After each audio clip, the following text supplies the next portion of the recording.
돈을 벌려면 결국 뭔가 팔아야 되잖아요. 파는 기술을 상술이라고 하죠. 어디서나 통하는 최고의 상술이 있다면 뭘까요? 너무 잘 팔아서 전 국민이 다 아는 회사를 만들 정도의 상술이 있다면요. 오늘은 전 국민이 아는 치킨, 교촌치킨 창업주 권원강 회장님의 저서 최고의 상술에 대해 14만 자기개발 인스타그래머 리치파카님과 함께 이야기해봤습니다. 큰 부를 만드는 단 하나의 상술, 지금부터 만나보시죠. 네, 돈 버는 책 이야기 리치 토크입니다. 안녕하세요. 저는 북토크고요. 안녕하세요, 리치파카입니다. 네, 오늘의 저희 주제는 리치파카님이 저에게 추천해주신 책이에요. 그래서 어떤 책인지 소개 좀 해주시죠. 제가 제일 좋아하는 치킨이 교촌치킨이거든요. 근데 그 교촌치킨 창업주분이 책을 썼더라고요. 최고의 상술이라고. 저는 그냥 교촌치킨을 사실 맛있어서 좋아했었는데 이 책을 읽어보니까 이 창업주의 마인드가 어떻고 이 교촌치킨을 어떻게 설립했고 어떻게 운영해서 성장시켰으며 지금 어떻게 보면 대단한 브랜드가 됐잖아요.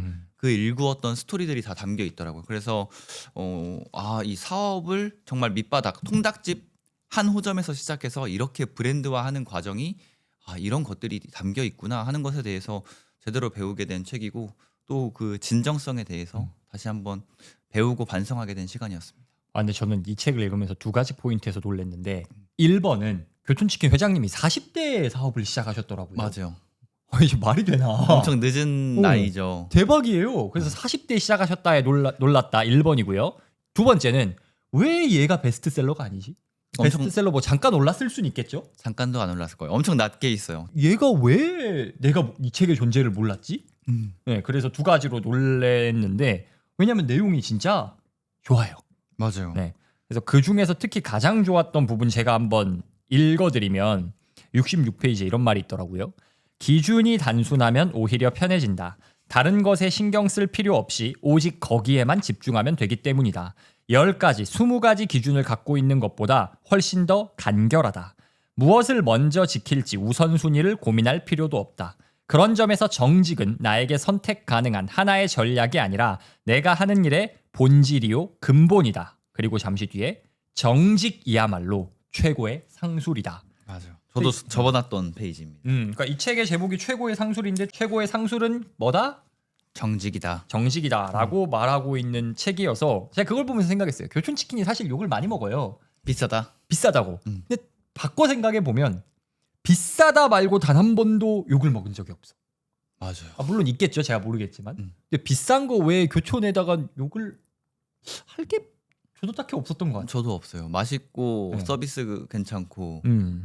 그래서 그게 가능했던 게 이 회장님께서 정직이라는 하나에 그렇게 집중을 하셨기 때문이다라는 생각이 들었고 여기서 또 하면서 이 정직이라는 기준으로 회장님이 사업을 일구신 것처럼 우리도 붙잡고 갈 단 하나가 필요하지 않나 이런 생각이 좀 들었는데 리치파카님은 이런 권원강 회장님의 정직과 같은 본인의 단 하나 이런 거 있으세요? 저는 고민이 길지 않았어요.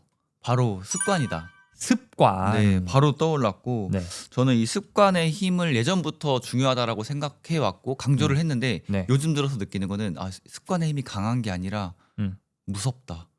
네, 진짜 어마어마하다. 이런 생각이 들었고 무섭다라는 거는 뭔가 부정적 케이스를 본 건가요? 아니요.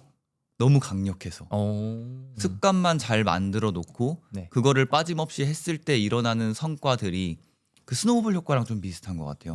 처음엔 굉장히 작지만 나중에는 어마어마한 무시무시한 그런 힘이 되어 있더라고요. 그래서 저는 습관을 뽑았습니다. 그 습관으로 엄청나게 이렇게 습관이 무섭다라고 하실 정도로 엄청난 파워를 느끼신 그런 스토리, 사례 이런 게 있나요? 사실 저는 뭐 직업적인 커리어랑 이런 것들도 없었고 스펙도 없었고 사실 아무것도 없었고 직업군인 생활만 했었는데 지금 2025년 여름에 내가 이렇게 그래도 잘 먹고 살 수 있는 이유가 뭘까를 생각해 봤는데 내가 만들어놨던 제품, 내가 만들어놨던 SNS 콘텐츠들, 내가 만들어놨던 인프라 혹은 사람들 이런 거더라고요. 근데 이게 다 뭐에서부터 나왔을까를 생각해 봤더니 제가 하루도 빠짐없이 매일 하는 그 새벽 습관에 있더라고요. 그때 책을 썼고 그때 콘텐츠를 기획했고 그때 제품들을 구상했고 그 습관들이 몇 년, 한 3년 정도 쌓이니까 이러한 결과들이 만들어져 있는 거예요. 그래서 내가 새벽에 했던 그 한두 시간들이 그때는 보잘것없었거든요. 이거 하루 한다고 뭐 달라지는 건 아니니까. 그때 생각했을 때 보잘것없던 것들이 한 3년 그때 당시 막 한 9개월 쌓인 이후로부터 성과가 났으니까 쌓이니까 굉장한 힘을 발휘하는구나. 이런 걸 요즘 느끼고 있어요. 복리의 힘, 습관이 복리로 작용한다라는 건데 사실은 지금 그 좋은 습관들을 만드는 게 네. 절대 공짜가 아니거든요. 그렇죠. 교촌치킨에서도 여기서 정직이라는 단 하나의 가치를 했지만 이 정직을 지키기 위해 엄청나게 많은 걸 희생을 했더라고요. 희생하고 포기할 네. 게 있죠. 그러니까 여기 보니까 일단 뭐 워라벨 뭐 그건 갖다 버린 건 마찬가지고 네. 기본이고 그런 스토리도 나오더라고요. 그 조류 독감 때문에 치킨을 다른 곳에서 태국에서 공수하려고 해서 많이 계약을 해놨는데 가보니까 상태가 안 좋아. 다 폐기했잖아요. 그래서 100억어치를 폐기했더라고요. 네. 그러니까 그런 스토리를 보면서 아 이게 이 단 하나를 지켜라 되게 멋있는 말인데 이 희생이 따르는구나. 맞아요. 그러면은 리치파카님이 말씀하신 그 습관, 좋은 습관을 복리로 쌓기 위해서 본인이 뭔가 희생하고 포기하셨던 그런 게 있나요?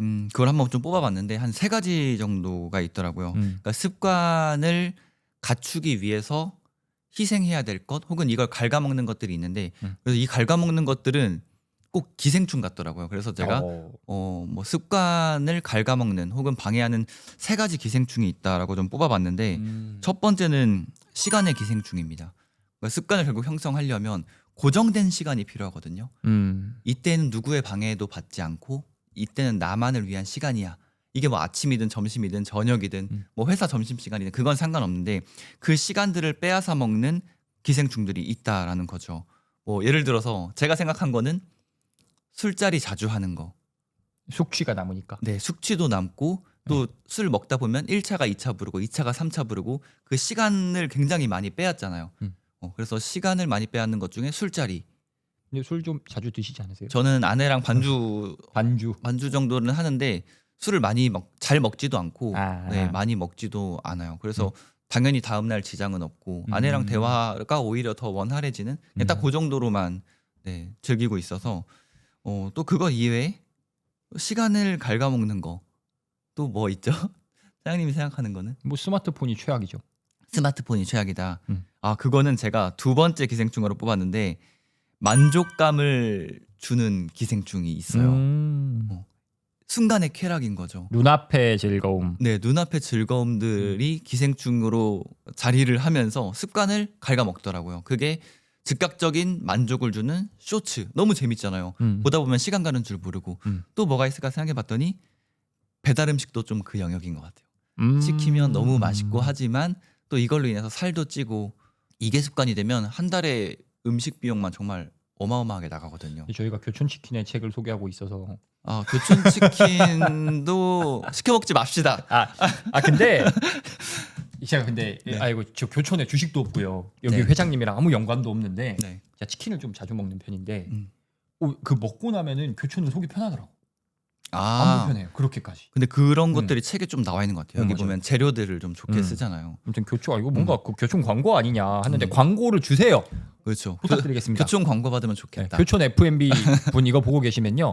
자기 개발러도 먹는 치킨. 쓸데없는 소리였고요. 자 아무튼 그래서 맛있게 먹을 수 있는데. 만족의 기생충. 만족의 기생충도 우리가 조심해야 된다. 그러니까 좋은 습관을 만들기 위해서는 내 시간을 갉아먹을 수 있는 시간의 기생충 같은 거. 뭐 예를 들어 술 먹으면 다음날 아침이 사라진다 이런 거. 네. 그다음에 단기적인 즉시적인 만족을 주는 뭐 스마트폰이나 자극적인 음식 같은 이런 만족의 기생충을 포기해야 된다. 사실 얘들이 즐거운데 맞아요. 네, 그걸 포기해야 된다. 그리고 세 번째는 이 1, 2번이 결합된 게 오락이랑 게임이라고 생각을 합니다. 이건 무슨 기생충이에요? 이거는 이름을 멋있게 이름 만들어주세요. 뭐라고 지어줄까? 아무튼 게임 기생충이라고 해야 될까요? 이게 근데 도파민이라고 게임이라는 하죠, 게 도파민. 도파민의 기생충. 아 좋다. 이게 제가 게임을 뭐 하지 말라 하는 건 아니에요. 이게 본인의 스트레스를 해소하는 수단으로 활용을 한다거나 아니면 친구들과의 뭔가 관계를 위해서 활용한다. 조금씩은 활용할 수 있는데 게임이 중독되면 진짜 무섭거든요. 저 게임 중독 사실 돼봤었거든요. 뭐요? 말하기 정말 부끄러운데. 무슨 게임? 테트리스? 설마? 메이플 스토리. 메이플 스토리. 메이플 중독 되죠. 그래요? 이거 너무 무슨 말하기. 서버 하셨어요? 마르디아. 마르디아라는 서버가 있어요? 네. 그래요? 저는 제니스 했었거든요. 제니스. 네. 메이플 중독 되죠. 좀 흑역사긴 한데 고등학교 때 이 게임을 너무 중독돼서 PC방에 12시간 있던 적도 있어요. 고등학교 때 PC방 12시간. 네. 빡세네. PC방에 12시간 주말에. 주말에 인정. 주말에 그 정도 할 수 있지. 아침 10시에 가서 밤 10시에 또 쫓겨나잖아요. 네. 아침 10시부터 밤 10시까지 했던 적도 있고 이 게임이 한번 중독되면 정말 이 습관이고 뭐고 아무것도 없더라고요. 그래서 이 게임의 기생충은 정말 좀 제가 경험을 해보니까 조심해야 된다. 중독성이 너무 강해서. 좋습니다. 그래서 이세 가지를 뽑아봤습니다. 그래서 음. 단 하나. 그러니까 우리가 어떤 수많은 기준들이 있겠지만 단 하나의 기준에 집착하는 게 필요한데 책에서 제시된 건 정직이었고 리치파카님께서는 습관, 좋은 습관을 만드는 데 집착해야 된다. 그런데 그걸 방해하는 기생충들이 있는데 뭐 시간의 기생충, 만족의 기생충, 게임 같은 것이 있다 정도로 정리가 되겠네요. 찬양님의 하나는 뭐예요?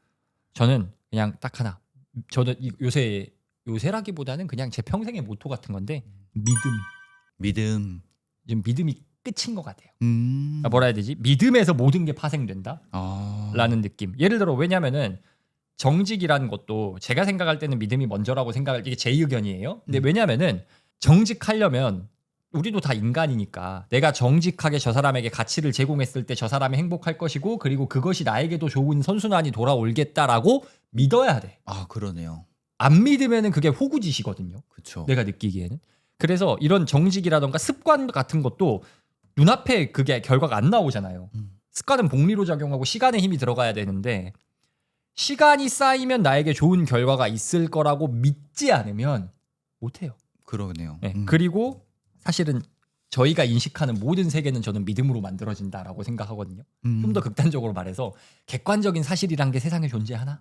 정도까지 저는 좀 생각을 해요. 근데 그렇다고 해서 뭐 팩트가 없다 이게 아니라 왜냐면은 그 요새 지금 이거 촬영하는 날이 대선 사전 선거일인데 맞아요. 뭐 특정 정당 이런 걸 떠나서 A라는 팩트를 보는데 A라는 그냥 사실이 있어요. 그냥 일어난 벌어진 사건이 있어. 근데 이거를 볼 때 이 오른쪽 측면을 보기로 결정하신 분, 그게 진실이라 믿는 분들은 그거밖에 안 보여요.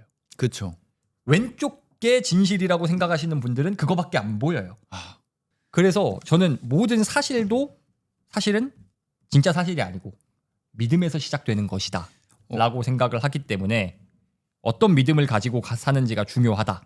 방금 이제 뭐 한쪽을 보면 그거밖에 안 보인다라고 했는데 제가 최근에 한 대표님을 만나서 얘기를 나눴는데 나이가 저희보다 한참 위세요. 한 50살 정도 되셨는데 그 대표님이 하신 말씀이 요즘이 되게 어떻게 보면 위험한 시대래요. 왜냐면 사람들이 이 믿는 것만 계속 믿게 된다. 근데 이게 맞아요. 왜 그러냐면 알고리즘 때문에. 맞아요. 알고리즘이 그것만 계속 제공해 주거든요.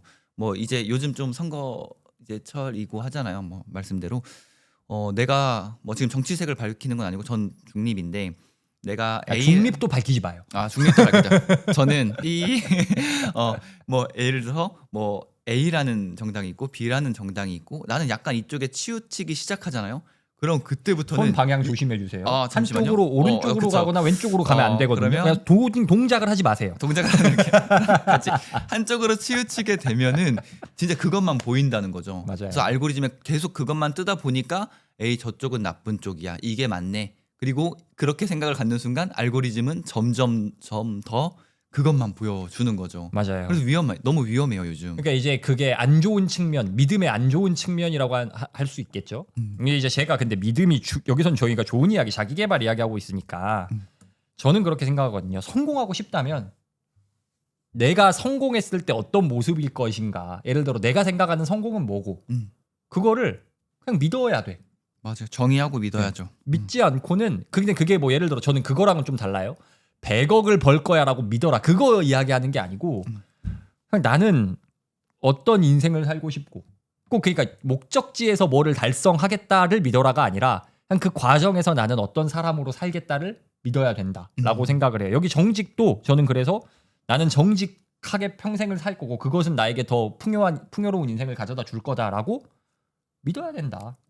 이 믿음이 저는 모든 것의 시작점이고 내가 믿기로 결정한 것에 의심하지 않고 가는 것이 저에게 있어서는 단 하나의 기준이지 않나라고 생각이 됩니다. 믿음을 엄청 중요하게 생각하시는데 그럼 이 믿음을 방해하는 것들도 있어요, 찬양님에게? 아 그게 뭐냐면 사실 믿음이라는 거는 제가 여기서 말하는 게 어떤 종교적인 믿음을 말하는 게 아니라 나는 이렇게 이런 사람이다라는 어떻게 보면 자기의 철학, 자기의 줏대 이런 거잖아요. 근데 예를 들어서 나는 정직하게 살 거다라고 정직하게 살 거고 그게 보상을 가져올 거라고 믿었어. 근데 이걸 방해하는 요소들이 저는 뭐라고 생각하냐면 효율성. 효율성. 왜냐면 효율성이 좋은 거잖아요. 그렇죠. 좋은 거예요. 근데 효율성이 가끔 때로는 내가 원래 살기로 결정했던 믿음 체계를 바보처럼 보이게 만들어요. 효율적이지 않을 때가 있으니까. 그러니까 예를 들어서 내가 평생 나는 정직하게 사람들에게 가치를 제공할 거야. 나는 그런 사람으로 산다라고 믿음 체계를 확립했어요. 혹은 나는 정말 내가 버는 수익이 아니라 다른 사람을 먼저 돕는 거를 기준으로 할 거다. 나는 그게 더 큰 가치를 가져올 거라고 믿어. 라고 믿음 체계를 가지고 있어.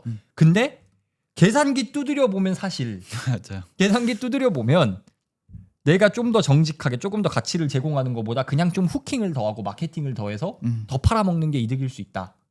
라는 생각이 들거든요. 아, 맞아요. 효율성을 생각하면 근데 이 책에서도 효율성에 반하는 행동을 굉장히 많이 하세요. 맞아요. 아까 얘기하셨던 그 100억 원어치 폐기하는 것도 효율성 생각하면 바보죠, 사실. 그래서 효율이 이런 뭐 믿음이라는 저는 믿음이라는 걸 큰 걸 들었지만 그에 파생된 저의 어떤 나름 저의 신념들 같은 게 있는데 이 효율성과 뭔가 돈을 많이 벌고 싶은 더 빠르게 갈 수 있다 하는 그게 그걸 방해할 때가 있지 않나 그런 생각이 듭니다. 예시로 제가 가진 믿음 체계 중에 하나는 결국엔 다 인간관계다라는 거거든요. 우리가 뭐 비즈니스를 하건 뭘 하건 결국에는 인간관계고 그러면 인간관계를 깊이 있게 하기 위해서는 이 사람과 대화를 해야 되고 저 사람 입장을 이해해야 되고 맞아요. 이런 게 있는데 요새 그 어디 대기업 같은데 AS 전화 걸면은 다 AI가 받잖아요. 맞아요. 저는 그 AI가 인간관계를 저해한다고 보거든요. 물론 AI가 엄청 뭐 잘해지면 모르겠지만 이게 근데 뭐냐면 효율 때문에 그 관계를 버린 거잖아요. 맞아요. 근데 그게 완전 잘못됐다라는 게 아니라 제 기준에서는 내 믿음에 맞지 않는 행동이다. 그래서 이렇게 효율성이 참 좋은 건데 때로는 그 신념 체계에 반하는 그런 결과를 만들 때가 있는 것 같습니다.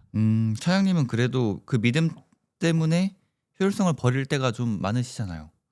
믿음 때문에 효율성을 버릴 때가 그러려고 노력하죠. 그렇죠. 저도 근데 사람이니까 당연히 효율성에 혹해가지고 이렇게 할 때 있는데 보통 뭔가 그쪽으로 가면 그 있잖아요.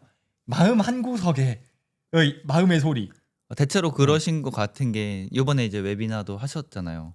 네네네. 그거 보면은 이제 제가 아는 요즘에 웨비나 그런 아니 그거 뭔가 왠지 저 광고해 주는 것 같으니까. 그래요? 보시는 분들이 뭔가 짜고 쳤다고 생각할 것 같으니까 하지 말게. 칭찬해 주려고 하지 마. 본인은 제 칭찬하지 마세요. 본인 자랑하세요. 욕만 할게요. 그러면 네. 연주님의 경우에 저 같은 경우에는 제가 믿음이라는 걸 기준으로 가지고 이렇게 하는데 효율성에 때로는 방해를 하는 것 같다라고 했는데 이거를 방해하는 게 아까 그 기생충들인가요? 연주님의 경우에는? 기생충도 있고 제가 생각하는 기준들을 막는 것 중에 돈이 가끔씩 그 기준을 막는 것 같아요. 비슷하네요, 저랑. 네, 저도 이 효율성을 무조건 따질 수는 없다라고 생각하거든요. 뭐 예를 들어서 저는 이제 인스타그램을 운영하고 있잖아요. 그러면 그 채널 규모가 좀 성장함에 따라서 광고 요청들이 되게 많이 와요. 그러면 저는 사실 100만 원짜리 광고를 뭐 4번 하는 것보다 400만 원짜리 광고를 한 번 하는 게 편하거든요. 그렇죠, 훨씬 낫죠. 그렇죠. 돈적으로만 봐도 그렇고. 근데 이거 효율을 따지다 보면은 제가 생각한 원래의 가치랑 그런 기준들이 있을 거 아니에요. 예를 들어서 광고들이 들어왔을 때 내가 뭔가 한번 필터링을 하고 정말 내 팔로워분들께 소개할 수 있을 때 한다. 이런 기준이 있는데 가끔씩 돈이 그걸 좀 흔들어요. 내가 볼 땐 별론데 돈은 돈을 좀 많이 준대. 아하. 그거 중요하지. 네. 예를 들어서 뭐 도서 광고들은 통상 광고 단가가 높진 않은데 간혹 투자 맞아요. 네, 혹은 뭐 은행 이런 쪽의 광고는 좀 광고비가 세거든요. 근데 은행이면 또 해도 되지 않아요? 했던 것도 있어요. 그래서 네. 은행 상품들은 근데 안 했던 게 훨씬 많아요. 제가 도서 광고들이 요청이 들어오면 대체로 책들은 정말 안 좋은 거 빼고는 좀 괜찮다 싶은 것들은 하거든요. 배울 점이 있으니까. 네, 근데 이 은행이나 투자 쪽에서 연락 왔던 거는 안 했던 것들이 훨씬 많아요. 90%는 안 했어요. 왜요? 조금 상품 자체가 솔직히 좋아 보이지 않는다. 그게 1번이었고 돈은 많이 주지만 내가 괜히 해놓고 욕 먹을 것 같다 아. 이런 생각도 있고 지금까지 쌓아온 것들을 해치기 때문에 그래서 가끔씩 그런 내가 쌓아온 기준들을 이 돈이 조금 흔들 때가 있어요. 하지만 그거에 대해서 저도 뭐 사람인지라 흔들리긴 하지만 흔들리지 않으려고 노력을 하고 있죠. 앞으로도 해야 되고. 좋습니다. 그러면 어쨌든 지금 리치 파카님께서 생각할 때 인생을 바꿀 때 가장 중요하게 점검해야 될 거 이것은 습관이다였고 습관. 저는 믿음이다였잖아요. 그러면 그 좋은 습관 예를 들어 나쁜 습관의 유혹이라던가 아까처럼 돈의 유혹이라던가 이런 게 올 때 아니야 나는 좋은 방향으로 좋은 습관을 쌓아갈 거야 라는 걸 다짐을 계속 스스로 상기를 시켜야 되잖아요. 맞아요. 안 그러면 까먹잖아요. 까먹죠. 그걸 위해서 어떤 하시는 행동 같은 게 있으세요? 그래서 변하지 않고 하는 게 있어요. 뭐요? 그게 새벽 루틴. 인데 네. 사실 뭐 저도 뭔가 더 열심히 하고 뭐 동기부여 받아서 빨리 치고 나가고 싶고 하지만 사람인지라 흔들릴 때 있고 나태해질 때 있고 뭐 친구들이랑 약속 잡고 해서 뭐 술 한잔 할 때 있고 뭐 솔직히 그래요. 근데 이 새벽 시간은 정말 변하지 않는 그 누가 만나자고도 하지 않고 어떤 요청도 들어오지 않고 나만의 온전한 시간이거든요. 그래서 저는 이 새벽 루틴을 계속 반복하고 있고 요게 이제 시간이 제가 이 하는 시간이 엄청나게 길잖아요. 막 3-4시간씩 뭐 새벽에 집중하고 이런 건 아니거든요. 뭐 아침에 일어나서 목표 쓰는 거 한 1-2분 걸리나? 뭐 얼마 안 걸리죠. 그리고 명상하는 것도 짧으면 3분, 길어야 5분 정도 해요. 그리고 아침에 독서를 하는데 뭐 책을 뭐 2시간씩 읽는 것도 아니고 뭐 이것도 한 뭐 20분, 30분.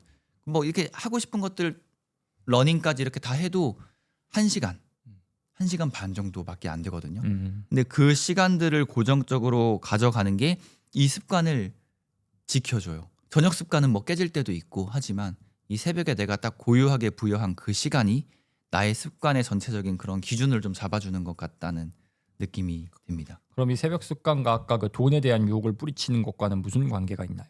아, 돈의 유혹? 그거랑은 조금 그거랑은 관련이 없고 첫 번째 얘기했던 저의 그런 습관. 네, 그 뭐 두 번째 돈 얘기는 나의 또 다른 기준을 방해하는 그게 그 돈이었고. 좋습니다. 네. 저 같은 경우에는 이 믿음이라는 제가 기준이 있는데 사실은 어쨌든 뭐 유튜버네 뭐네 뭐 해도 개인 사업자잖아요. 맞아요. 개인 사업자고 프리랜서잖아요. 그러면은 사실 그 등골 오싹한 순간이 참 많거든요. 되게 무서운 순간이 많아. 그래서 제가 나는 어떻게 살아야겠다라고 믿음을 가지고 해도 무서워. 근데 그거를 극복하기 위해서 제가 하는 루틴은 저는 이름이 찬양이잖아요. 그러니까 모태신앙이고 기독교인인데 아침마다 성경 말씀 쓰는 게 2구절이 있어요. 그러니까 써요 아침마다. 한 구절이 뭐냐면 여호수아 전도하는 거 아닙니다. 그냥 내용을 들어보시면 좋아요. 내용이 뭐냐면은 여호수아라는 성경책의 그 1장 9절에 뭐라 돼 있냐면 내가 내게 명령한 것이 아니냐. 강하고 담대하라. 두려워하지 말며 놀라지 말라. 네가 어디로 가든지 내 하나님 여호와가 너와 함께 하시니라. 이게 뭐냐면은 상황이 그 새로운 그룹의 리더가 됐어. 이 여호수아라는 작자가 그룹의 리더가 됐어요. 근데 뭐 예를 들어서 막 엄청난 경력이 있는 것도 아니고 엄청 막 탁월한 사람이 아니야. 심지어 이 전임자가 엄청 잘했어. 근데 전임자가 엄청 잘한 상황에서 내가 리더로 딱 들어가야 되는데 이제 가서 전쟁을 해야 돼. 그러니까 내가 잘못하면 이 백성들 다 죽어. 이런 상황에서 나 무서워. 나 못하겠어. 나 어떻게 해요? 이런 상황에서 그 신이 용기를 주는 상황인가요? 어떤 느낌이냐면 야, 네가 하려고 해서 하는 게 아니고 내가 명령한 거야. 그러니까 내가 할 거야. 그냥 가. 네가 뭘 하든지 내가 할게. 같이 할게. 내가 할게. 네가 하는 게 아니야. 저는 이거를 아침마다 쓰거든요. 왜냐면은 또 자영업 사업을 하면서 제가 두려워하는 그런 것들이 제가 한다고 생각하면 저는 능력이 없거든요. 저는 그 문제들을 다 해결할 수 있는 그게 없어. 근데 제 기준에서는 저는 기독교니까 근데 어차피 내가 내 능력으로 하는 게 아니라 하나님이 하실 거야. 이렇게 생각을 되새기는 거거든요. 근데 이게 여러분 왜 종교 이야기를 하냐. 여러분이 다른 종교를 가지고 계시면 그 신이 할 거야. 라고 생각하면 돼요. 저는 무교 입장에서 그걸 나한테 얘기하는 것 같아요. 그렇죠. 이게 예를 들어서 지금 이제 기독교 입장에서는 내가 좀 두렵고 이렇게 하더라도 우리가 믿는 신이 함께 할 거야. 이거잖아요. 근데 저는 믿는 신은 없다 보니까 그냥 나 스스로를 응원해주는 그런 말들을 자주 하거든요. 네. 그리고 이게 사실 모든 자기계발서에서 하는 이야기가 비슷해요. 그 어떤 말이 나오냐면 그 어떤 책이 부자의 언어 저번에 했던 거기서인 것 같은데 문제 없는 인생을 기대하지 말고 그 문제를 감당할 힘을 기대하라. 어, 이런 말이 있거든요. 그거랑 똑같은 거야. 맞아. 똑같은 거야. 그러니까 당장 내 능력으로는 못하지만 어쨌든 뭔가 내가 노력하고 했을 때 그 나를 도와줄 수 있는 무언가 거대한 것이 있다. 신이든 나든. 네. 신이든 그게 미래의 나건. 음. 뭐 아무튼 그거 해석은 각자 하시고. 그건 같은 네. 문장을 쓰시는 거예요, 맨날? 네. 그 같은 문장을. 네. 그거 말고 하나 더 있는데 그건 굳이 말 안 해도 될 것 같고. 아무튼 그 두 개 구절을 저는 아침마다 매번 씁니다. 오. 네. 그래서 뭔가 그냥 그런 것 같아요. 이걸 굳이 종교 이야기라고 생각 마시고 관점을 넓힌다. 그쵸. 제가 그냥 내 능력 가지고 눈앞에 일을 조금 하려면 이거 너무 짜치잖아요. 그러니까 이제 나라는 사람이 뭐라고. 난 그냥 쬐깐해. 근데 눈앞에 문제는 되게 거대해 보이고 나는 짜쳐. 그래서 어떡하지 하는데 조금 관점을 멀리 우주적 관점에서 보면 뭐 이 눈앞에 있는 문제 이건 뭐 대단한 일이라고. 맞아요. 그건 뭐 힘든 일이라고. 원래 들어가 있을 때 보면 네. 엄청 커 보이지만 네. 조금 한 발짝 빠져서 네. 보면은 조금 별거 아닐 수 있죠. 그런 느낌으로 상기하기 위해서 저는 그런 루틴을 가진다라는 거고요. 오늘 지금 하고 있는 이야기는 결국 다 뭐냐면은 기준이 단순해야 되는데 맞아요. 그 기준을 악착같이 지켜야 된다. 교촌치킨 최고의 상술에서는 그게 정직이었고 연주님에게는 습관, 저에게는 믿음. 믿음이었다. 그래서 그런 단 하나의 기준이 뭔지를 우리가 스스로 끊임없이 점검해야 된다. 이런 이야기를 했고 여러분도 한번 생각해 보시면 좋을 것 같아요. 여러분도 내 인생의 어떤 상황에서도 고수해야 할 단 하나는 무엇일까? 이거를 한번 생각해 보시면 좋지 않을까 생각됩니다. 저희가 자기 개발하는 게 기본적으로 열심히 살아라잖아요. 그렇죠. 메시지가. 맞아요. 근데 열심히 사는데 안 되는 분들 진짜 많거든요. 잘 안 되는 분들. 특히 열심히 산다라고 하시면서 어떤 분들이 많냐면은 장인, 진짜 내 분야에서 스킬을 극단으로 깎아가시는 분들이 있어요. 근데 그렇게 해서 진짜 업계 1등을 찍는 분이 계신 반면 분명히 그렇게 장인 정신 가지고 하는데 본질을 갖추려고 막 하는데 안 되는 분들이 계시거든요. 이거는 왜 그런 걸까요? 알리지 못해서 그런 것 같아요. 그러니까 본질은 굉장히 강한데 혼자만 알고 있는 거죠. 외부적으로는 아무도 모르고. 그래서 제가 이거 책 읽으면서 요거를 좀 설명하는 문장이 있더라고요. 한번 읽어드리면 장사를 하든 사업을 하든 일단은 여기에 이런 게 있다. 참 맛있다. 제대로 잘 만들었다라는 사실을 알려야 한다. 그러니까 이 회장님도 알리는 것을 굉장히 강조하고 있어요. 본질을 굉장히 강조하지만 알리는 것 또한 굉장히 중요하다라고 계속 강조를 하고 계신 거죠. 여기 보면은 그래서 교촌 저 책 읽으니까 교촌치킨 회장님이 진짜 재밌으시더라고요. 그러니까 교촌치킨은 아무도 몰라. 그러니까 알리려고 114에 맨날 전화를 했다는 거예요. 하루 30번씩. 옛날엔 114 해가지고 우리 PD님은 114 아세요? 그러니까 114를 모르시 요즘 분들은 모르시는데 저희까지가 마지노선일 수 있어요. 그러니까요. 그게 네. 뭐냐면은 혹시 모르시는 젊은 분들을 위해. 근데 제 채널 구독자분들 아마 아실 거예요. 근데 114 누르고 저 여기 그 역삼역 교촌치킨 전화번호 좀 알려주세요 하면은 알려줬어. 네, 전화번호 왜냐면 네이버가 없으니까.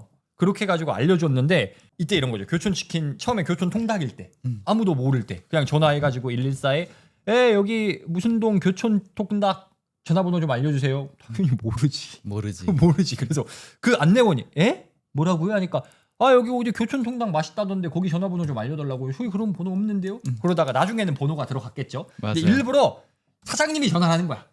사장님이 전화해가지고 교촌 통닭 번호 알려주세요. 교촌 통닭 알려주세요. 그러면은 제 생각 여긴 안 적혀있지만 제 생각에 아마 그걸 노리지 않았을까. 옛날에 114에 밑도 끝도 없이 물어보는 분들 계시거든요. 여기 동네 맛있는 치킨집 번호 알려주세요.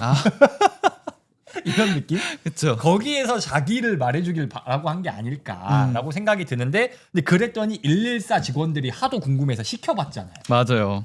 와 그거 보면서 책에 또 뭔 내용이 있었냐면 광고는 결국 아이디어다. 내가 만든 것을 어떻게 해서든 알려야겠다고 마음만 먹으면 방법은 생각나기 마련이다. 나는 지금도 광고를 중요하게 생각한다. 광고에 투자하지 않으면 사업은 망한다고 믿는다. 와 그거 보니까 교촌 지금 모델이 누구죠? 변우성님. 트렌디하네. 이틀 전에도 갔다 왔거든요. 교촌치킨. 저 사실 이 책 읽으면서 교촌 2번 시켜 먹었거든요. 진짜. 근데 이거 읽고 먹으니까 좀 더 맛있지 않아요? 이거 마지막쯤에 옥수수 신메뉴를 이렇게 잠깐만 이건 광고 받고 해야 돼. 연락 부탁드립니다. 아무튼 근데 교촌이 사실 되게 지금도 되게 전 국민이 아는 브랜드가 됐고 상장사인데도 그렇죠. 변우성님이라는 최신 트렌디한 모델을 데려올 정도로 홍보를 잘 하고 있다. 잘 알리고 있다. 바꿔 말하면은 당신이 교촌보다 유명하지 않다면 알려야 된다. 나를 알려야 된다. 해야죠. 이렇게 할 수 있는데 근데 요새 그럼 나를 어떻게 하면 잘 알릴 수 있을까요? 나를 잘 알리는 방법. 근데 요즘 콘텐츠 시장으로 뛰어드는 사람들이 굉장히 많은데 그 내용들이 사실 다 비슷하단 말이죠. 그러니까 SNS로 나를 알리려고 뭐 유튜브든 인스타든 하는데 네. 내용이 비슷하다. 내용이 다 비슷해요. 어떻게 비슷해요? 뭐 예를 들어서 자기 개발 콘텐츠라고 하면은 뭐 이런 책을 요약해 준다거나 아니면 뭐 부자 되기 위해서 어떤 습관을 가져야 된다. 북토크인데? 근데 그 북토크에 또 차별점이 있잖아요. 뭐예요? 알려주세요. 나의 목소리를 내잖아요. 그건 맞아요. 제가 해보니까 근데 별로던데요?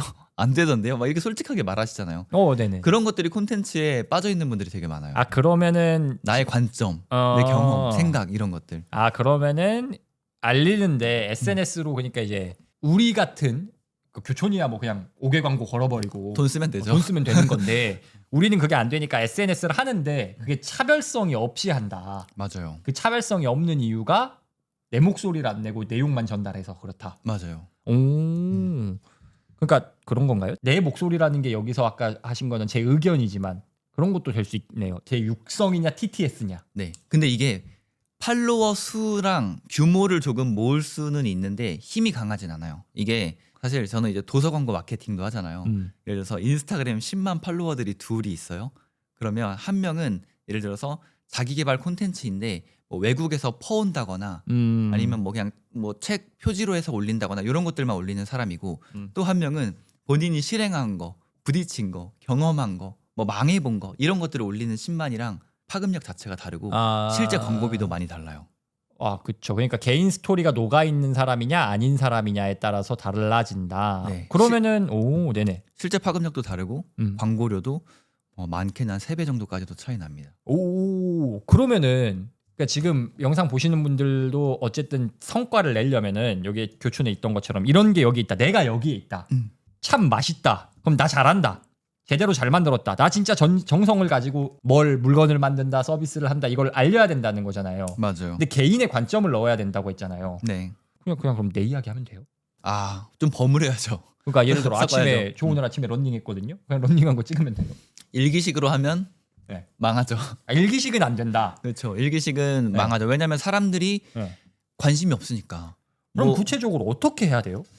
그 비율은 좀 그때그때 다르겠지만 뭐 콘텐츠를 저보다 더 잘하셔서 제가 뭐 찬양님한테 할 말은 아니지만 또 보시는 분들한테 도움이 될 수 있겠다는 생각으로 좀 말씀을 드리면 근데 인스타랑 이게 유튜브랑 좀 조금 다르긴 해요. 그런가요? 그러니까 유튜브는 사실 저 같은 경우에는 말씀해주신 개인적인 이게 덜한 편이야 색깔이. 덜한 편인데 근데 인스타그램은 좀 강하죠. 그 개인의 색깔이 없으면 안 되는 게 확실한 것 같아서 개인의 색깔을 내는 거는 훨씬 더 잘하실 거예요. 맞아요. 개인의 색깔을 일단은 무조건 내야 되는데 방금 말씀하신 것처럼 개인의 색깔만 내면 일단 망하고 근데 많은 분들이 그렇게 해요. 오늘의 일기, 뭐 오늘의 생각 이런 것들 막 그냥 적어서 올리고 지극히 내 거. 근데 그 사람 자체가 유명하지 않으니까 사실 보고 싶지 않거든요. 변우성님이 하시면 보고 싶죠. 그러면은 한번 저희가 구체적으로 보시기에 이해가 편하게 만약에 카페 사장님이라고 한번 해볼게요. 카페 사장님이 나를 알리고 이런 게 여기에 있고 우리 맛있다라는 걸 알리고 싶어서 SNS, 인스타그램이 전문이시니까 인스타그램을 한다고 가정을 했어요. 근데 거기에 오늘 출근했어요 올리면 안 된다는 거죠. 그렇죠. 카페 사장님들 중에서도 SNS를 잘 활용하는 분들이 있는데 근데 이게 그 직종에 따라서 다 다른 것 같아요. 저같이 이제 뭐 자기 개발 콘텐츠나 메시지를 전하는 분들은 정보성을 조금 많이 담아야 되고 카페 사장님 같은 경우에는 공간을 브랜딩할 것이냐 카페 사장을 브랜딩할 것이냐 요거부터 선택하는 걸 시작해야죠. 자 그러면은 카페 사장을 브랜딩하고 싶어라고 가정을 해볼게요. 네. 그럼 거기에 근데 나 오늘 출근했어요 이래요가 아니라 뭘 올려야 되죠 거기에? 일단은 개인을 브랜딩하려면 개인의 특징 및 매력을 먼저 캐치해내야 돼요. 내가 다른 사람들 대비 잘하는 게 무엇인가 아니면 현저히 떨어지는 것이 무엇인가 뭐 이런 것들 그러니까 다른 사람들과 다른 유니크한 나만의 키워드들을 몇 개를 뽑아내는 게 첫 번째 순서인 거. 그럼 제가 카페 사장이라 치고 네. 뽑아주세요. 말을 잘한다. 오케이. 그 강점. 말을 굉장히 잘한다. 그리고 그리고 약점은 약점이요? 현저히 못하는 거. 아까 많죠.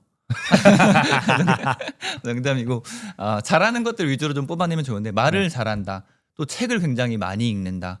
뭐 이런 컨셉들이 있잖아요. 그러면 만약에 진짜 카페 사장님이라고 하면은 공간을 브랜딩하지 않고 나를 브랜딩하겠다 하면은 카페에서 인사이트를 전하는 그런 콘텐츠들을 좀 발행할 것 같아요. 그러니까 나의 강점은 말을 잘한다와 배경 지식, 자기 개발에 대한 배경 지식이 있다라는 거니까 내가 인사이트를 전할 때 카페를 배경으로 한 혹은 뭔가를 이제 바리스타 이런 것들을 커피를 내리면서 어떤 메시지를 전한다거나 제가 카페를 뭐 3년간 운영해 보니 뭐 이런 사람들이 있는데 이런 세 가지 사람의 유형은 조금 뭐 피해야겠더라고요. 오, 본 것 뭐, 같아요. 뭐 이거 그런 하면서 이야기하시는 분 본 것 같아요. 그런가요? 분명 있을 거예요. 커피 하면서 내가 카페 하면서 이런 사람들을 만났는데 이거 본 것 같아요. 네, 왜냐하면 내가 잘하는 것들을 잘 활용해서 어떤 사람들에게 메시지를 전해줄 수 있다라고 하면은 그거는 좋은 콘텐츠가 돼요.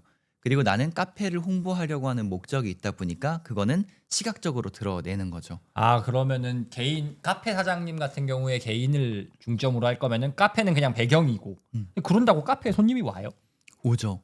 뭐 아는 분은 아니고 그냥 제가 인스타 콘텐츠에서 많이 봤는데 카페 치즈태비인가? 그 제주도에서 카페 하는 분이 있어요.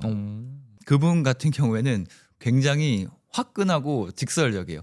이런 사람은 저희 카페 오지 마세요부터 해가지고 뭐 노키즈존 이렇게 조금 뭐 민감할 수 있는 키워드들 있잖아요. 어른들 사이에서도 이거는 맞다, 이거는 아니다 이렇게 좀 논쟁이 될 수 있는 부분도 본인의 의견을 그냥 시원하게 얘기를 내 해버려요. 의견은 이거니까 이런 사람만 와라. 이런 사람만 와라. 이런 사람 오지 마세요. 이런 식으로 저는 못 하겠거든요. 그렇게. 근데 그 사람의 그게 매력, 조금 전에 말했던 매력이자 특성이에요. 시원시원하게 말할 수 있는 거. 자신의 뭐 목소리를 뭐 누군가 신경 쓰지 않고 전달할 수 있는 거. 이게 그 사람의 특징이거든요.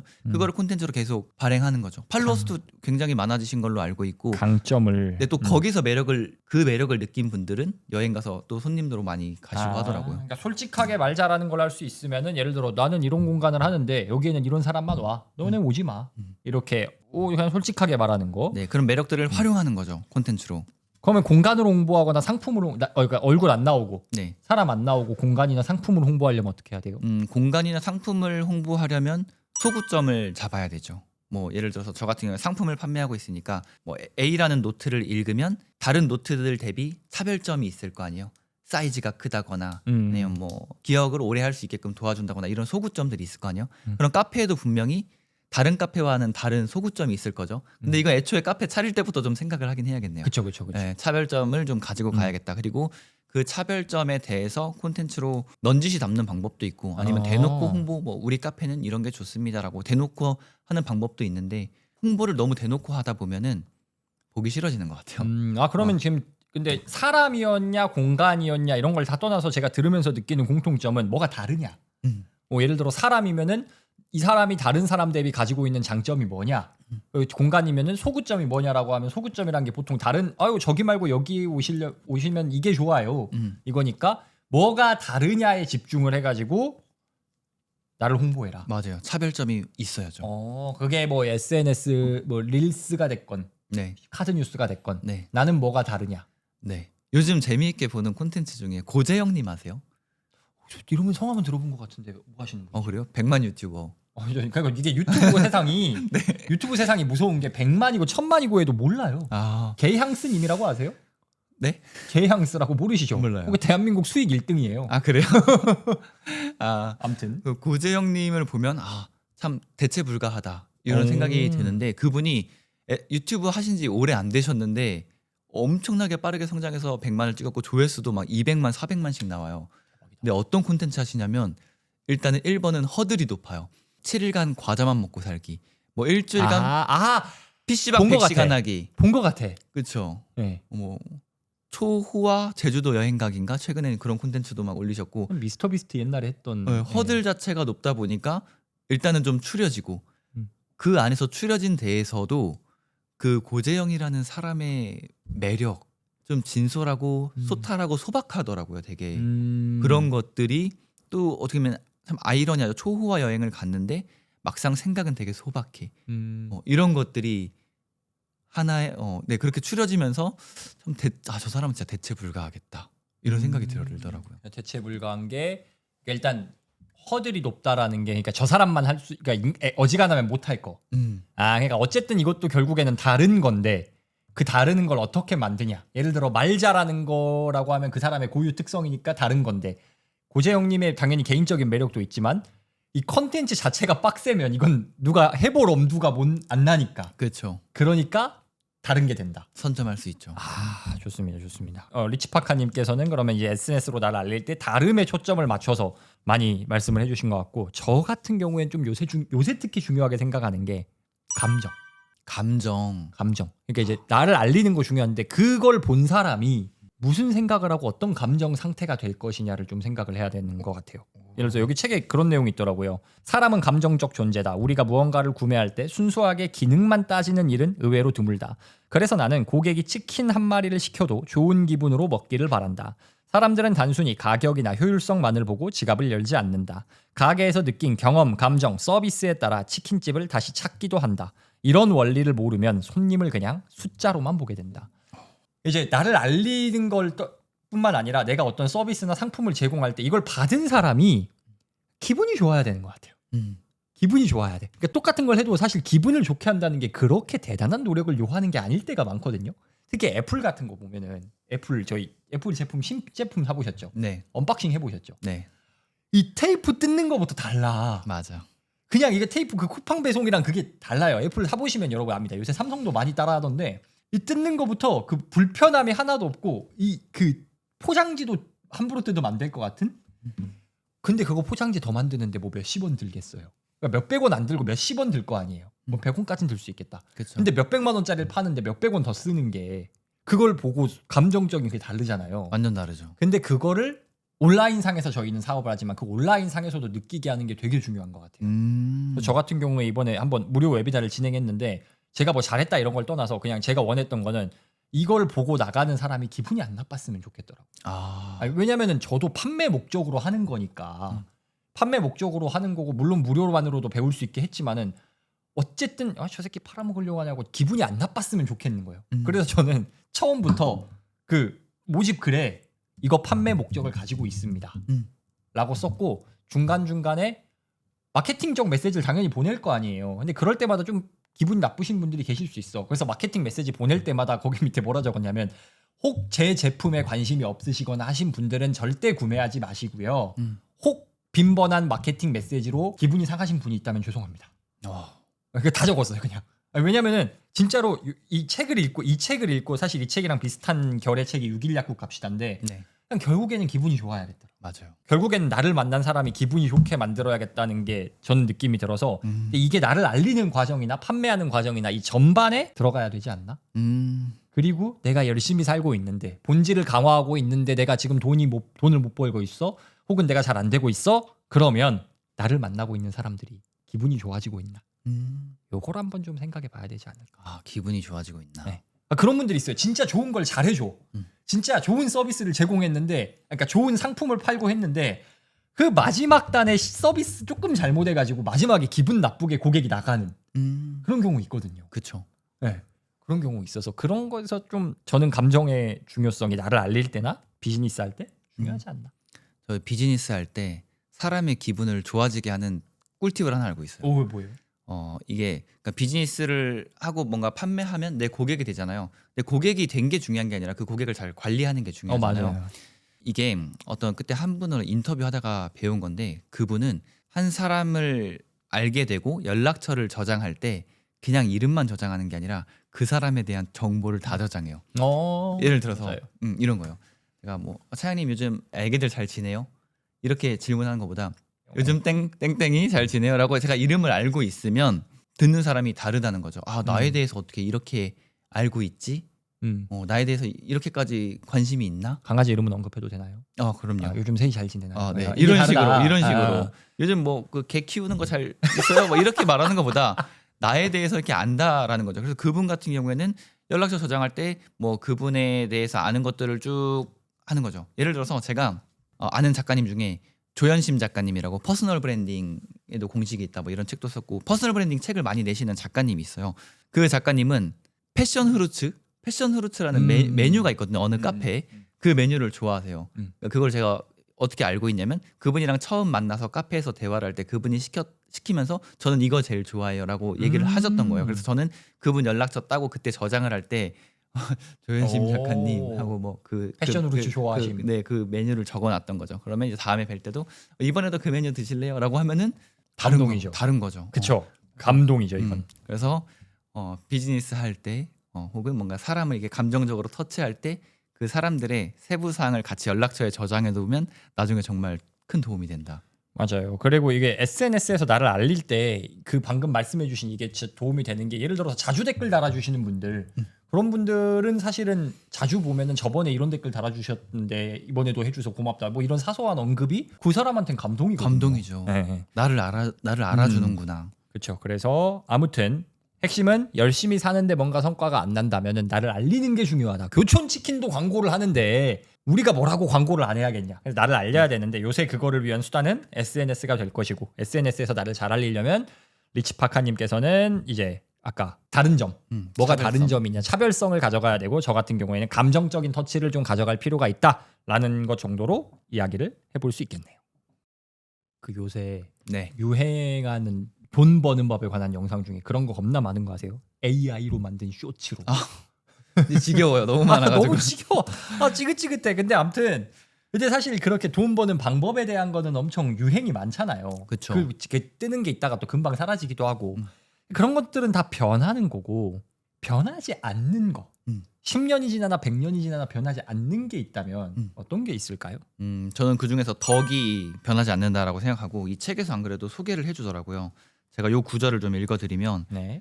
논어에 덕은 외롭지 않고 반드시 이웃이 있다라는 구절이 있다. 덕을 갖추고 정도를 걸어가는 이는 외롭지 않으며 반드시 그 진정성을 알아주는 사람이 있다는 뜻이다. 장사를 하면서 정도를 지킬 때마다 남들 눈에는 느리고 더딘 것처럼 보였을지 모르지만 나는 눈앞의 이익을 쫓기보다 손님들의 마음을 소중히 여기고 지켜주는 것이 더 큰 신뢰를 쌓는 길이라고 생각했다. 덕. 네, 덕. 덕을 쌓는 거는 시간이 지나도 변하지 않는다. 변하지 않는다. 돈을 벌 것이다. 하긴 교촌에서 여기 그런 이야기 있더라고요. 교촌 여기 완전 교촌 통닭일 때 교촌 치킨이 아니라 교촌 통닭이고 회장님이 직접 치킨 튀기던 그 시절. 네. 그 시절에 두 분 손님이 온 거예요. 두 분 손님이 왔는데 자리가 매장이 넓지 않으니까 조금 애매해.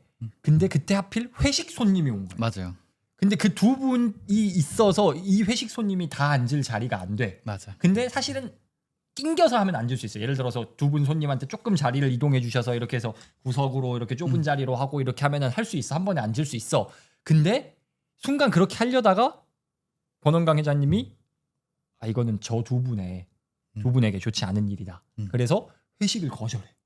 그러니까 이제 이 두 분은 자기들도 눈치가 있으니까 지금 상황 봤는데 이거 너무 미안한 거예요. 그래서 죄송해요. 어떻게 저희 때문에 손님 못 받은 거 아니었는데 아닙니다. 먼저 오셨고 여기 최대한 맛있게 드셔야죠 하고 잘 서비스해서 보냈더니 나중에 여기 다 단골. 맞아요. 네. 덕이 결국 돈이 돼서 돌아오는 거죠. 그런 게 덕이죠. 그러니까 이게 교촌 치킨인데 저희가 이제 그 권원강 회장님의 처음 교촌 통닭에 앉아 있지 못하니까 최근에 이런 어떤 여기는 진짜 덕을 베푼다 느껴졌던 어떤 기업이나 뭐 상품 서비스 이런 경험 있으세요? 저 있어요. 네. 메일로 제안들이 좀 많이 오거든요. 뭐 광고 제안도 오고 협업 제안도 오고 뭐 서비스 제안도 오는데 최근에 멀티 프로필 링크라고 하죠. 뭐 인포크 링크, 뭐 링크트리 뭐 이런 것들. 그러니까 인스타그램 보면 보통 프로필에 그 링크 하나 있고 누르면은 막 그 유튜브 채널, 인스타 채널 맞아요. 다다다다다 있는 링크를 하나를 못 넣으니까 그 여러 개 해줄 수 있는 프로그램이 있는데 최근에 슬래시 페이지라는 데에서 제안이 왔어요. 광고 아닙니다. 광고 잠깐만. 네. 저희 땡땡 페이지라고 하고 땡땡 그 슬래시 페이지가 저한테 광고를 주시라고 장난이에요. 거기서 요청이 왔는데 네. 보통 요청이 오면 이거를 할지 말지 고민을 하잖아요. 근데 거기는 거절을 못하게 하는 거예요. 거절을 못한다는 저도 거의 거절하거든요. 이거 어떻게 왔냐면 되게 예의 없는 곳 혹은 뭐 좀 정성이 없는 곳은 뭐 땡땡님도 안 붙이고 그냥 다 뿌리잖아요. 복붙으로 뿌리잖아요. 아니 누가 봐도 거기에 북토크라고 넣었는데 이거 빼면은 아무 데서나 쓸 수 있어. 맞아요. 그러면 저는 딱 봐도 이거는 복붙이다.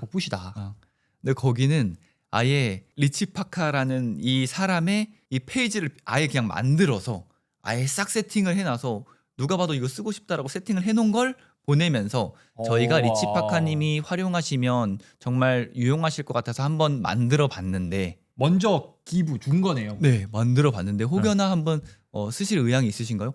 너무 땡큐죠. 다 만들어줬는데 나의 홈페이지를 만들어줬는데 사실 안 쓸 이유가 없잖아요. 게다가 무료야. 그럼 안 쓸 이유가 없잖아요. 그래서 당연히 오케이를 했고 너무 저도 고마워서 비용을 들이지는 못했지만 이 버튼이 좀 이쪽에 있으면 조금 더 편할 것 같다. 그리고 요거는 초보자들이 사용하기 조금 어려울 것 같다라고 줌으로 좀 피드백을 드렸어요. 그랬더니 또 그 거기서 피드백은 요청하신 거예요 거기서? 거기서도 그 메시지에 있었어요. 이게 사용해 보시다가 혹시나 뭐 개선 사항이 있으면 좀 말씀해 주시면 너무 감사할 것 같다. 저희가 업그레이드 중이다. 그냥 나댄 건 아니죠. 제가 감히 뭐라고 그냥 나댄 건 아니고 그냥 거기서 요청을 해주셔서 이렇게 몇 가지 말씀을 드렸더니 그거에 또 너무 고맙다고 연주님의 지인들도 해주겠다라고 해서 제 지인 10명을 다 만들어 주셨어요. 그러니까 이제 보통 그런 메일들이 어떤 식으로 오냐면 저희가 이런 서비스를 했는데 런칭했는데 한번 써보시면 저희가 할인 쿠폰 드릴게요. 뭐 요러거나 한번 써보시면 좋을 것 같아요. 뭐 요 정도고 그거라도 돼 있으면 다행이야.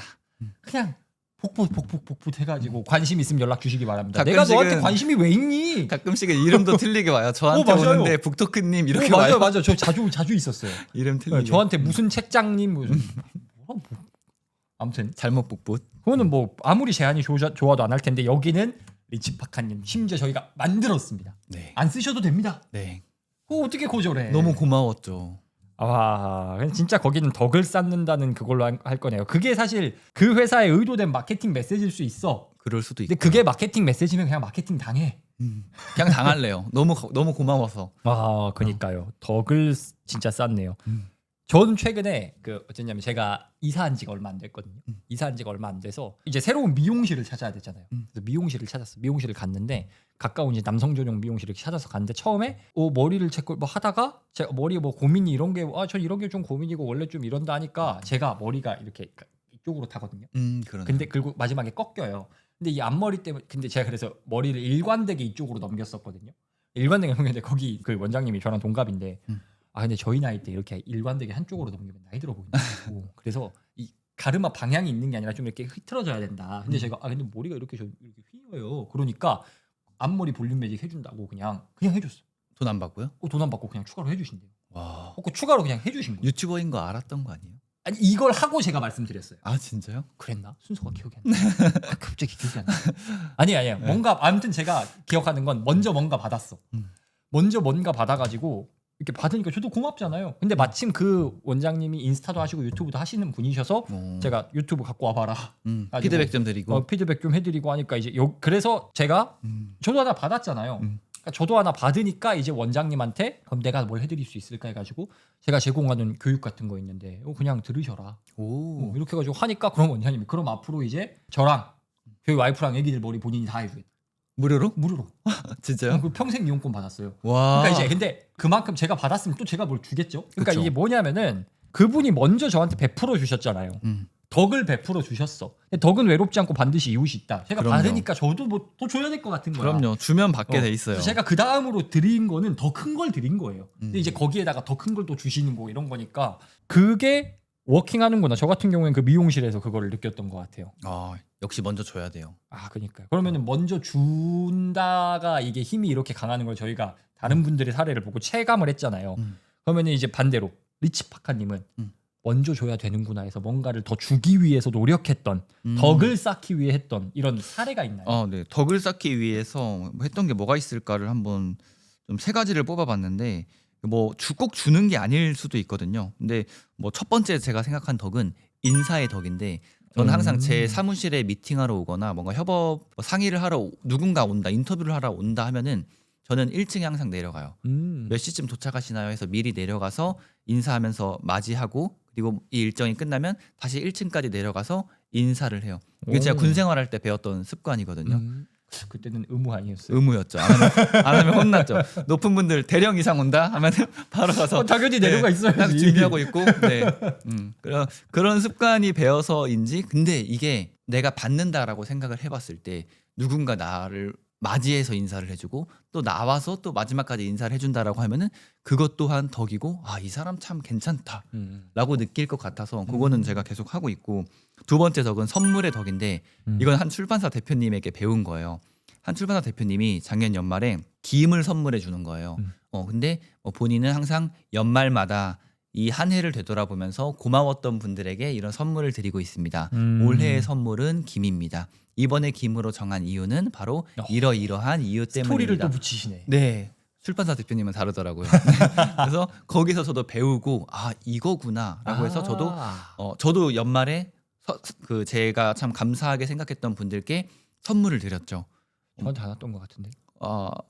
아, 네. 선물을 드렸는데 선물을 드렸는데 저도 나름의 스토리를 담아서 화장실 안 갔다 오세요. 그 전에 한우를 받았거든요. 맞아요. 한우 네. 저희 장인어른 장모님 정육점 하시니까 이번 그때도 고기랑 사골국을 보냈어요. 뭐 참 감사한 분들에게 이런 마음을 전하고 있습니다. 이 사골국은 저희 장인어른이 뭐 48시간 끓인 사골이고요. 이러면서 그 마음을 담아서 문자 메시지를 길게 감사하다고 보냈죠. 그래서 그걸 작년에 배웠고 앞으로는 매해 할 거예요. 매해 연말마다 고마웠던 분들에게 네. 선물의 덕을 쌓을 거고. 메모 좀 남겨주세요. 올해 연말에 만약에 연주님이 저에게 연락을 안 하면 이 컨텐츠는 멈추는 걸로. 장난이에요. 그렇죠. 필수. 장난입니다. 뭐 일단 주소 알고 있으니까. 네. 이런 사람입니다. 오케이. 선물의 덕. 선물의 덕. 그리고 마지막 덕은 아래를 향한 덕입니다. 그러니까 덕이라고 하면은 항상 내 상급자한테 잘해야지, 윗사람에게 잘해야 센 잘 사람. 보여야지 막 그렇죠. 그렇게 생각을 하잖아요. 근데 저는 군 생활할 때 뭐 내가 윗사람에게 잘했나 이거는 사실 잘 뭐 모르겠고 그거는 대대장님 뭐 과장님이 판단하실 거지만 저는 아랫사람들에게는 잘했다라고 가슴에 손 얹고 셀프 인정. 네, 인정을 하고 그분들도 그렇게 생각을 해주시는 것 같아요. 그래서 뭐 지난달에도 소대장들과 또 자리도 했고 이틀 뒤에도 제가 중대장 할 때 있었던 간부들 다 같이 모여서 식사하기로 또 했거든요. 먼저 찾아주는 거죠. 그러니까 나쁘지 않았겠죠. 그래서 아래를 향한 덕을 쌓는데 이게 왜 그러냐면 제가 군 생활을 하다 보니까 저도 그렇고 보통 사람들도 그렇고 내 윗사람에게 잘 보이려고 노력을 굉장히 많이 하더라고요. 그럴 때 잊혀지는 게 또 아랫사람이잖아요. 그래서 생각을 조금 바꿔서 아랫사람들한테 또 잘하면 그 아래에 잘한 것들이 오히려 타고 위로 들어가지 않을까라고 이렇게 좀 역발상을 해봤고 그래서 군 생활하면서 딱 중대장 바로 취임하자마자 간부들 다 불러놓고 오늘부터 야근은 없다. 17시 30분 되면 무조건 퇴근한다. 뭐 군대 일이 있으면 해야 되는 거 아니에요?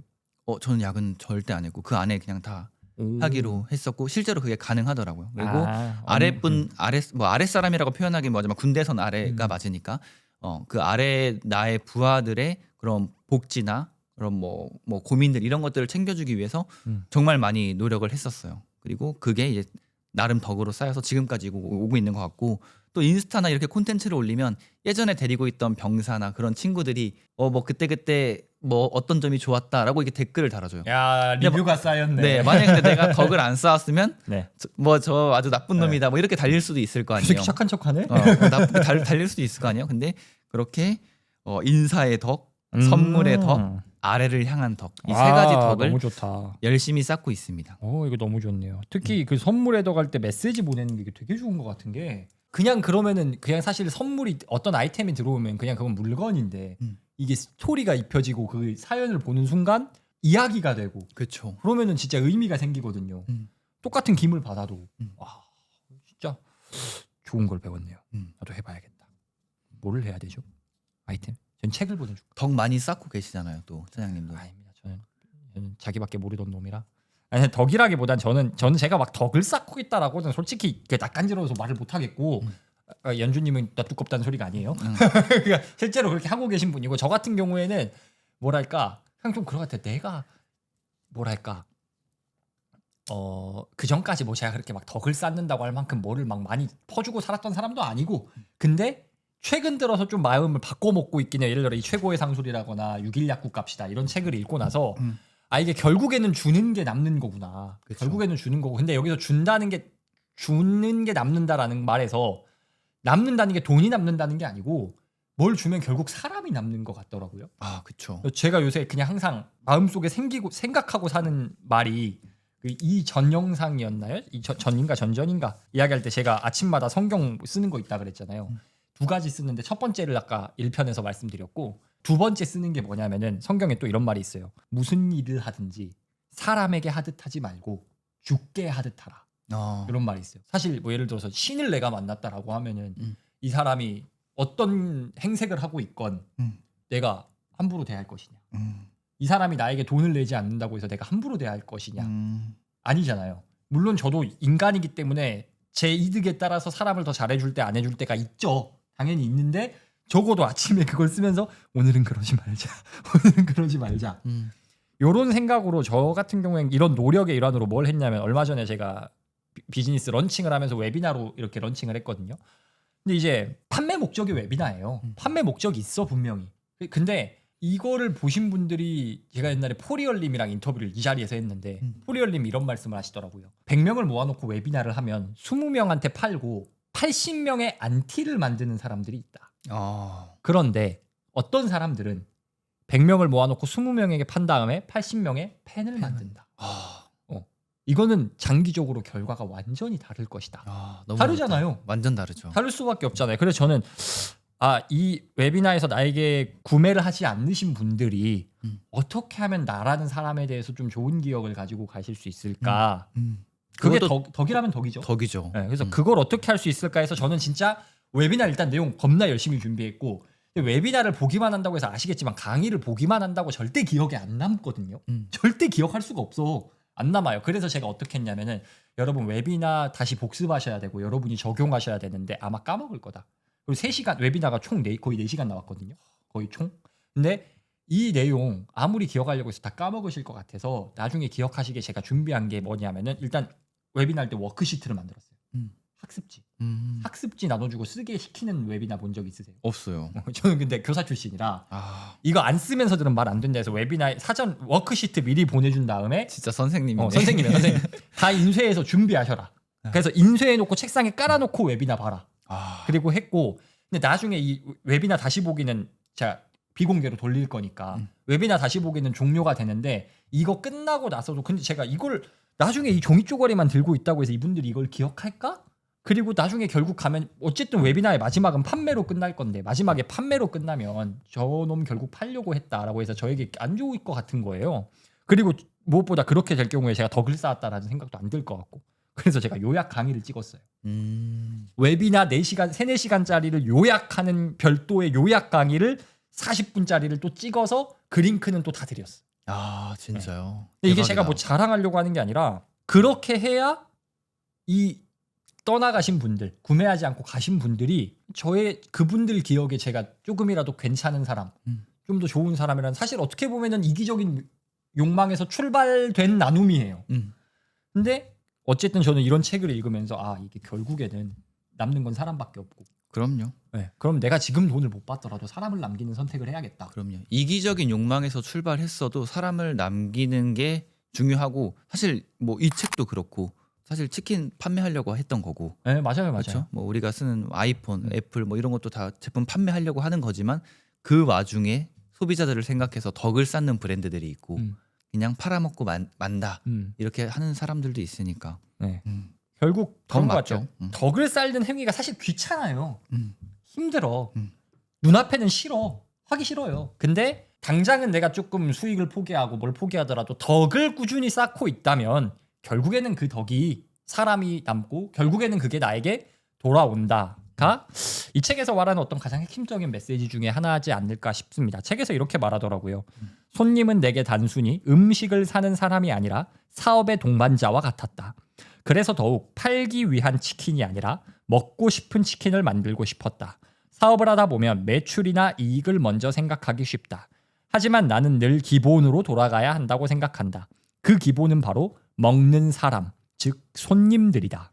손님이 우리 음식을 먹으면서 행복할까? 만족할까? 이런 생각을 하다 보면 자연스럽게 내가 하는 일 하나하나에 더 신경을 쓰게 된다. 결국에 길게 보는 게 중요한 것 같아요. 길게 보면 덕을 쌓는 행동을 할 수밖에 없고 짧게 보면 덕을 오히려 빼내는 행동을 할 수밖에 없는 것 같아요. 덕을 사실 비즈니스를 뭘 하면은 1년 하고 말 거 아니잖아요. 그렇죠. 그런 분들 솔직히 있어요. 1년 안에 한 탕에 꼭 뜨겠다.